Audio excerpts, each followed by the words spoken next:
Hello everyone, good morning. তো আজ হলো আমার ট্রেনের সেকেন্ড মর্নিং, বাট আজকের মর্নিংটা একটু বেশি স্পেশাল, কারণ আজ হলো মহালয়া। সবাইকে জানাই শুভ মহালয়ার অনেক অনেক শুভেচ্ছা। যদিও আমার মর্নিংটা বেশ অনেকক্ষণ আগেই হয়ে গেছে, মানে ভোর 4টের সময় আমি ঘুম থেকে উঠে ট্রেনেই মহালয়া শুনেছি। আর যখন মহালয়া শোনা শেষ হলো আর বাইরে আলো ফুটলো, আমি যখনই ট্রেনের জানলার পর্দাটা সরালাম, বিশ্বাস করবে না, আমার মনটা খুশিতে যেন ভরে গেল। কেন জানো? এই দেখো, এক রাশ রাশ কাশফুল, যেটা আমি কলকাতায় কোনোদিনও দেখেছি, কিন্তু কলকাতা শহরে তো হঠাৎ করে এরকম দেখা যায় না। শুধু লাইন বরাবর শুধু কাশফুলের রাশি রাশি কাশফুল। এই যে দূরে দেখতে পাচ্ছ, ভরে ভরে কাশফুল আছে। এই মহালয়ার দিনে এত সুন্দর কাশফুল দেখে আমার মনটা যে কী খুশি হয়ে গেছিলো, আমি তোমাদেরকে বলে বোঝাতে পারবো না। তো যাই হোক, আরও অনেক কাশফুল ছিল, কিন্তু সবটা তো আর শুটে তুলতে পারিনি। খুব মনে হচ্ছিলো কি ট্রেনটা দাঁড়ালে গিয়ে একটু নিয়ে চলে আসি, কিন্তু সেটা তো সম্ভব না। তো যেটা পাওয়া সম্ভব সেটা খুঁজি, কারণ সেটা হচ্ছে চা। সকালবেলা ঘুম থেকে উঠে চা না পেলে সবারই কিন্তু মুডটা খারাপ হয়ে যায়, কিন্তু এই চা পেতে আজকে আমাদের প্রচুর সময় লেগে গেছে, কারণ ট্রেন চলছে প্রায় 4.5 ঘন্টা লেট। আর এত লেটে চলার জন্য কোনো স্টেশনও দাঁড়াচ্ছে না, যেহেতু এই ট্রেনের মধ্যে কোনো প্যান্টিকার নেই। তো আমরা কোনো চা বা কোনো খাবার পাচ্ছি না। তো যাই হোক, অনেক কষ্টে চাটা পেয়েছি। আর এই হচ্ছে আমাদের চিরসাথী মুড়ি, যেটা আমরা সবসময় সব জায়গায় ক্যারি করি। তো এখানেও ক্যারি করেছিলাম। তো আজকের ব্রেকফাস্টটা আমরা এটা দিয়েই শুরু করেছি, চা আর মুড়ি দিয়ে। তো আমরা দুজনে ঠিক করেছিলাম যে আমরা আজকে কোনো রকম লাঞ্চ অর্ডার করবো না, কারণ আমরা দুপুরের মধ্যে নেমে যাওয়ার কথা ছিল। ইনফ্যাক্ট সকালে নেমে যাওয়ার কথা ছিল, যেটা আমরা লেট হবে ভেবে ধরে রেখেছিলাম দুপুরের মধ্যে নামবো। সো সেই কারণে আজকে কোনো লাঞ্চ অর্ডার করবো না। টুকিটাকি ট্রেনে যেটুকু খাবার উঠবে, কারণ আমরা প্রায় উড়িষ্যা ঢুকে গেছি, তো সেই জন্য টুকটাক খেয়েই আপাতত চালিয়ে দেবো, বাকিটা বাড়ি গিয়ে দেখা যাবে। চা খেয়ে নিই। প্রায় সবে এখন কোথায় ঢুকলো? বালেশ্বর ছাড়লো। তারপরে এমন করে বলছো জানে পরের স্টেশনটাই খড়গপুর। এখনো ঢের দেরি, অলরেডি 4.5 ঘন্টা লেট। 3:30, 11টা ট্রেন 3:30 নামাবে বলছে। এখন জানি না লাস্ট কখন নামাবে, দেখা যাক কখন নামাবে। তো চা মুড়ি খেয়ে আমি একটু রিলস বানানোর জন্য কতগুলো ছোটো ছোটো শর্ট ক্লিপ নিচ্ছিলাম।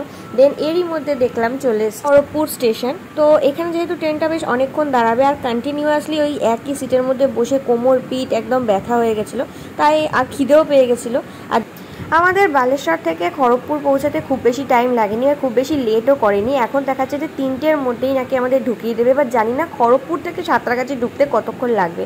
সত্যি কথা বলতে আমার না সাঁতরাগাছি স্টেশনটা একদমই পছন্দ না, কারণ এত বাজে প্ল্যাটফর্ম, আর প্রত্যেকটা জায়গায় সিঁড়ি, একদম ভালো লাগে না। এর থেকে হাওড়া অনেক বেটার। তো যাই হোক, অনেক খোঁজাখুঁজির পর আমরা ডালমুট ছাড়া আর খাওয়ার মতো কিছুই পাইনি।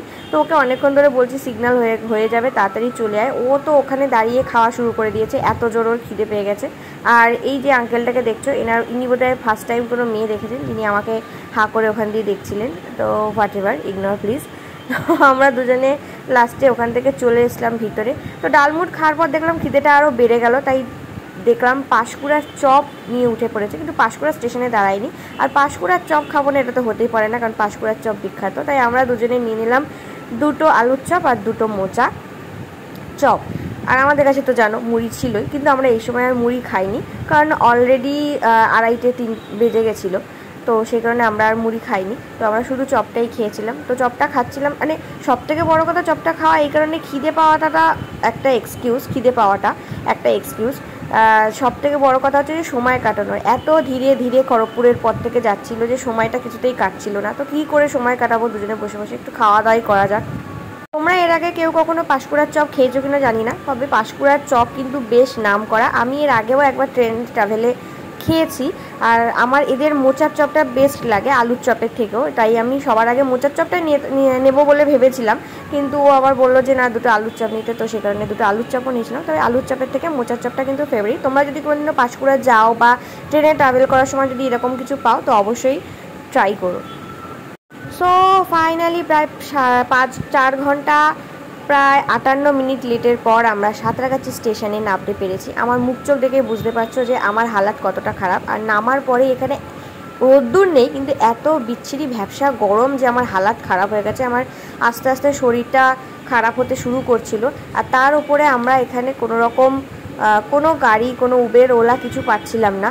এমনকি এখানে যে সমস্ত গাড়িগুলো আছে এখান থেকে সামান্য বিধাননগর যেটা আমার সাঁতরাগাছি থেকে বিধাননগর স্টেশন, মানে বিধাননগর যেতে আমার হার্ডলি টাইম লাগে, যদি রাস্তা ফাঁকা থাকে তো আধা ঘন্টা লাগে, আর যদি মানে রাস্তায় জাম থাকে তাহলে ওই 45 মিনিট কি 50 মিনিট মতো লাগে, এর বেশি লাগে না।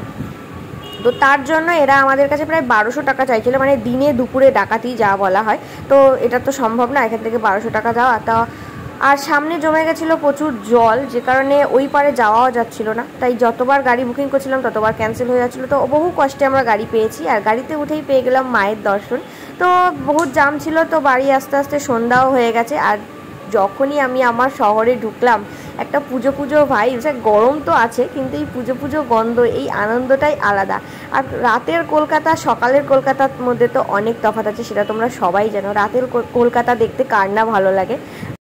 তো শেষমেশ বহু কষ্টে আমরা রাত 7:45টার সময় বাড়ি ফিরলাম। আর বাড়ি এসে দেখলাম আর এক বিপত্তি, যে আমাদের লিফটটা 3rd ফ্লোরে দাঁড়াচ্ছে না। আমাদের 4th ফ্লোরে নেমে আবার ব্যাক করে 3rd ফ্লোরে আসতে হবে, লিফটটার কিছু প্রবলেম দেখা দিয়েছে। তো যাই হোক, ওই এতগুলো লাগেজ নিয়ে, ভারী ব্যাগপত্র নিয়ে আবার ওখান থেকে টানতে টানতে আমরা নিচে নামলাম। তো চলো, আজকে খুব টায়ার্ড হয়ে পড়েছি। তো নেক্সট অন্য ব্লগে দেখা হচ্ছে। আজকের ব্লগটা এখানেই শেষ করছি। ততদিন তোমরা খুব ভালো থেকো, দেখা হচ্ছে অন্য কোনো ব্লগে।